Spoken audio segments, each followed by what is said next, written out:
Hello, everyone, and welcome back to Neurodiverse and Wrestling Assess. I'm your host, John Arroyo, and boy, was NXT and TNA crazy.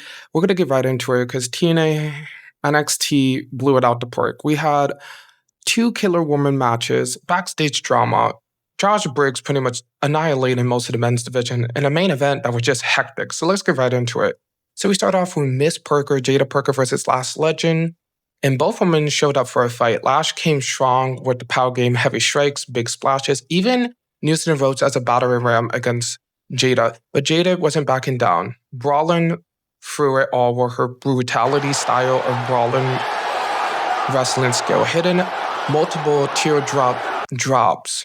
But one landed into a chokeslam, a big brawl on the outside, but Lash hits a Lash extended on the outside that looked like Jada Parker's teeth got knocked out back in the ring. One more for the win. Here it comes! Oh my God! And then after, a big brawl broke out, and then both of them went for the barricade. I am hyped for this feud. It's leveling up. I'm hooked. Hopefully they get a last woman standing match. I feel like this is where it's going to lead. I cannot wait. Then we have some backstage drama. So Blake Monroe is, talking to Ariana Grace, kind of like doing their girly talk, like, makeup stuff. Jordan Grace shows up. They get into an altercation. Callie Armstrong, the Woman Evolved champion, tries to break it up, but she gets shoved. Callie says, "What's your problem?" Jordan Grace says, "Let's deal with it in the ring." So that's announced later in the night, and it was a really good match. Then we get Javon Evans coming out, talking about why he lost at Heat Wave. He feels bad. The crowd makes him feel better. Josh Briggs come out, pretty much doing like the last couple of weeks, saying that he's sick and tired of people taking the opportunities. So he puts Evans through a chair with a chokeslam and beats the hell out of him. Just got knocked, slapped the hell out! And he will do that again later in the show with a group of people and just demolishes them, making Josh Briggs the biggest heel on NXT, and I love it. Then we finally get Candice LeRae in a match, Miss Indie Wrestling, against Xia Brookside, the breakout of TNA. It was a quick match because speed matches are usually like 4 to 3 minutes. That's the whole premise. But these two used it well. They used their speed and athleticity, springboards galore, a head scissors by Brookside, and then a top rope springboard twisted splash. But Candice LeRae pushes Xia Brookside down after Xia tries to hit the angel bomb in the corner, hits a swanton springboard, and then the Candice lock for the win. Both were good. Candice LeRae needs more TV time, and Xia Brookside could probably be TNA champion by next year. I have a feeling. And then we get Chase U backstage complaining about Josh Briggs and kind of like what he did was messed up. Josh Briggs get heated, yells at Andre Chase's students. Andre Chase didn't like it, so it was a match. It was a squash match. Josh Briggs beat the hell out of Andre Chase. He tried, but it didn't work. And his boys got put through the announce table. Can anyone stop Josh Briggs? I don't think so. Then the women's division got some news. The tag women's division is starting to cook again. So Ava announces a tag team match next week against Zoria and Soruka. Fatal Influence and Nicole. The winner will face Charlotte and Alexa for a future match down the line. I cannot wait. My opinion is Nicole, because Fatal Influence had that storyline with Jasmine next pretty much maybe leaving the group, and then Soul has to defend her speed championship. So it makes the most sense for Nicole to advance. Then we had my favorite part of the night. We had Trick Williams pretty much bashing the NXT roster, saying it's nobody good enough to beat him. He's the best. And NXT is just lackluster. So the OGs, Johnny Wrestling and Tommaso Ciampa show up to put him in his place. They talked about why NXT is the proving ground. They talked about their history. They even hinted and talked about how they used to brawl and had a rivalry. I loved it. Johnny was like, we're friends, then we was not, then we're friends again. Pretty much TNA is just a building ground. So how dare you disrespect it? Trick Williams keeps doing it. He gets knocked out. And then backstage, Trick Williams says, no, you think you're the only guys who have history with people at NXT. I know someone. If this means Carmelo Hayes and Trick Williams will be a tag team going against DIY, I will love it, please. Then backstage, Ethan Page brags about being superior, and Tavion Heights get heated. So Ava announces that for the North American Championship, it will be a flag match. So each opponent needs to take each other's flags. This is going to be interesting. Hopefully, it's better than the blindfold match a couple weeks ago with Myos Born and Lexus King, because that match was just plain awful. Hopefully, this match has actual wrestling in it. And then we get Jordan Grace versus Kelly Armstrong. And Kelly Armstrong, she's that girl. She was putting Jordan Grace in camel clutches, huge spinning suplex, even beast mode, putting her in power bombs and locks. And I never saw Jordan Grace in NXT yet be that, like, outpowered. Kelly Armstrong outpowered Jordan Grace, but Jordan Grace fought back. She hit multiple sit-out slams and sealed the win with the Jordan bomb. But then after, Blake Monroe comes out, they fight, Blake Monroe's busted, and Jordan Grace screams, "I'm not going to finish until you're dead."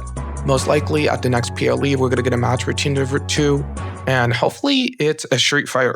Not even a street fight. Make it an ambulance match, because those two women can go at it. Then we got the main event, a 4-on-4 chaotic match against Dark State, Obafemi, Hank and Take, and Ricky Saints.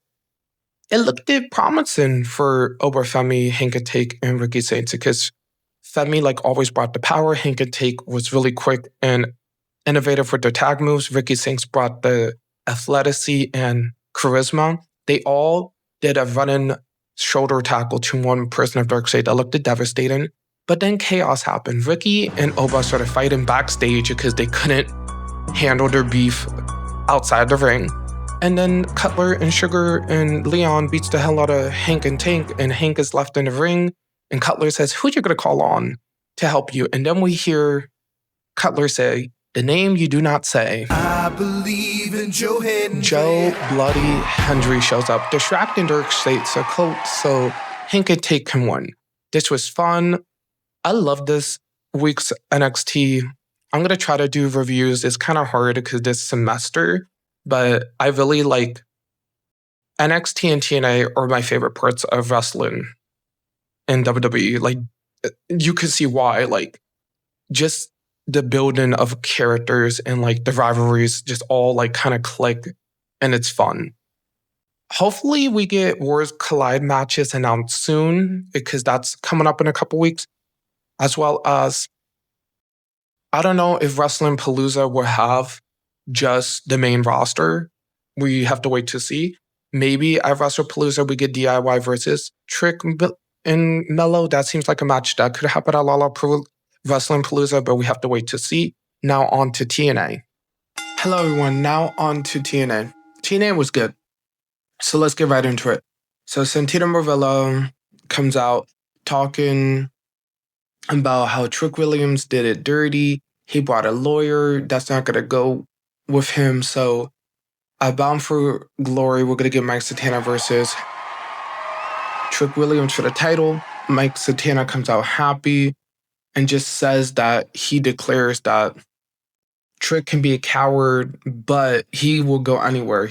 Mike Santana will go even to NXT to whip Trick. And this seems like a really good build. And then we get a backstage interview with the Hardys and Shanae. So the Hardys talk about how Shanae got jumped last week by Tasha Steelz and the Order 4, and then Agent Zero almost manhandled her. And the Hardys did not like that. So in the main event tonight, it's a mixed tag match, and they're going to get payback. And Sheree says she's not afraid to fight men. And we see it later in the match as well. Then backstage, Mike Santana and Moose are talking. Moose is like, well, you got Trick at Bound for Glory, but I'm next. And then AJ Francis on the phone, being a perfect heel, stirs the pot, and he, like, starts talking. And Moose is like, you know what, AJ Francis, you're just Trick's little lapdog. How about you actually do something? AJ Francis says, you want a match? And Moose says, why not? So next week, we're going to get Moose and AJ Francis in a big guy showdown brawl, and I cannot wait. And then we got the most annoying part of the night. We had Ryan Nemeth teased that his big brother was coming back. We do not care. Oh, brother, this guy stinks! Mike Cardona he had a match against Frankie Kazarian, so Mike Cardona tells him to leave. Literally, Ryan does not want to leave, so Matt Cardona beats the hell out of Ryan. He leaves. Like, it was just weird, but the match was good. So we have Matt Cardona versus Frankie Kazarian. It was fast, as you expect, physical, full chaos. Both men hitting really good moves. But honestly, can someone please shut up Ryan Nemeth already? Because out of nowhere, he kept interfering, and that what got Frankie Kazarian to win.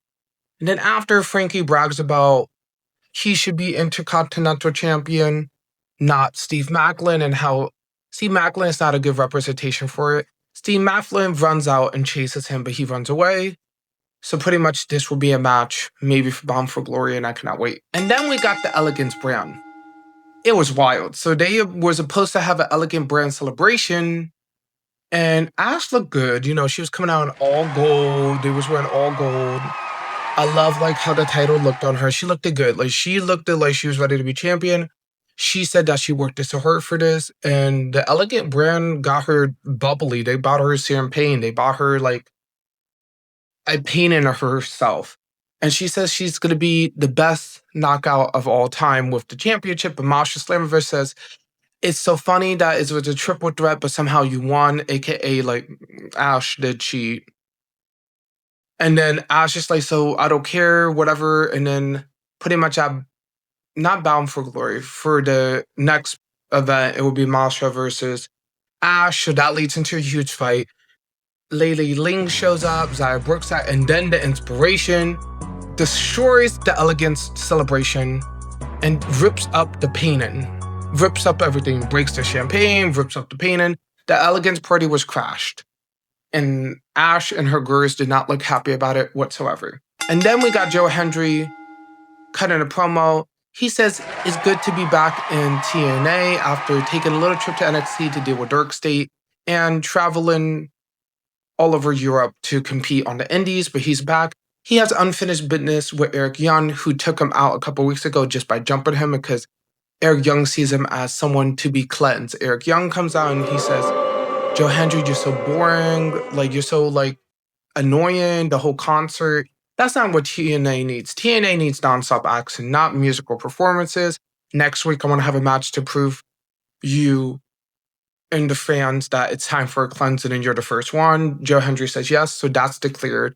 Next week, we will get Joe Hendry versus Eric Young, and I really like it because Joe Hendry's first opponent in TNA was Eric Young, and they did kind of bring that up as well. So going all for a circle with that. And then we got the triple threat knockout match with Indy Hartwell, Dana Luna, Jody Threat. It was a sleeper hit of the night. Hurt hidden, great storytelling. I love like the Dana Luna and Jody Threat storyline. Like they still at times didn't want to hit each other, and then Dana Luna becoming more heel. So Jody was like, what the hell are you doing? Like you're being like beating up Indy, like that type of. But at the end, Indy was able to hit the do it. Don't you do it? I think don't you do it? The finisher looks cool, but the name needs to revamp. But she wins, and she will get a title match at Bound for Glory. So either Masha or Ash, whoever wins at the next TNA event for Bound for Glory, they will face Indy Hartwell. She's getting the momentum. Hopefully the momentum stays up. I was worried after the Victoria Crawford and her and Tessa, but Indy seems like she's back on the right pace to be the top woman in TNA. And then we got an absolute banger of a match. So we had Maya Sheree and the Hardys versus Tasha Steelz and the Great Hand.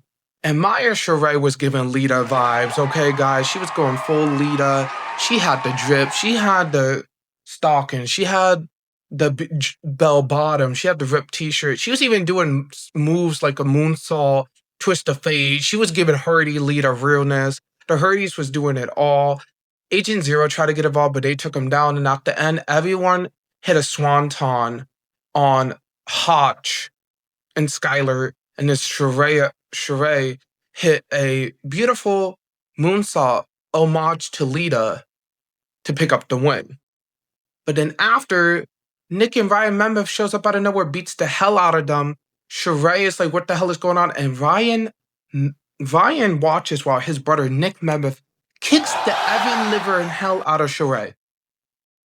What? Ryan looks confused. Nick is just there like, I don't care. He literally kicked Sheree in the face. She looked like her face was busted open, almost like her jaw like unhinged, like the way she fell. This is crazy, and I need to see where that goes.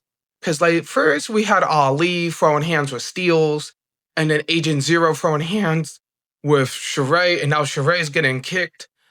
I don't know, but Sheree's kind of gonna be maybe that intergender wrestler in TNA, and I like it. Like, Sheree is fighting the guys, and it's pretty interesting. Will Sheree have a one-on-one match with Ryan, Nick? And would the Hardys help? I don't know. Like, that seems like maybe the Memphis will maybe bring someone in if Sheree continues with the Hardys. Really interesting. But overall, it's stacked. I cannot wait. We got Mike Santana and Trick Williams for Bound for Glory. We have Indy Hartwell versus either Masha Slamovich or Aspa Elegance. Most likely, I feel like it's going to be a triple threat or a fatal four-way. I just feel like it's no way that you're going to have Masha not go into Bound for Glory, but also like you want Ash still maybe to be champion. So, and then we had Joe Hendry and Eric Young next week, and Moose and AJ Francis. So TNA is stacked, getting ready for Bound for Glory, and NXT was so good as well. We got that major match for Lash and Jada. Blake and Jordan still trying to kill each other. Josh Briggs is demolishing the whole division. So this week, NXT and TNA just blew it out of the park, and I can't wait to see where they go next. And I cannot wait to see you guys next time. So hopefully you guys had a wonderful day, and I'll see you guys next time.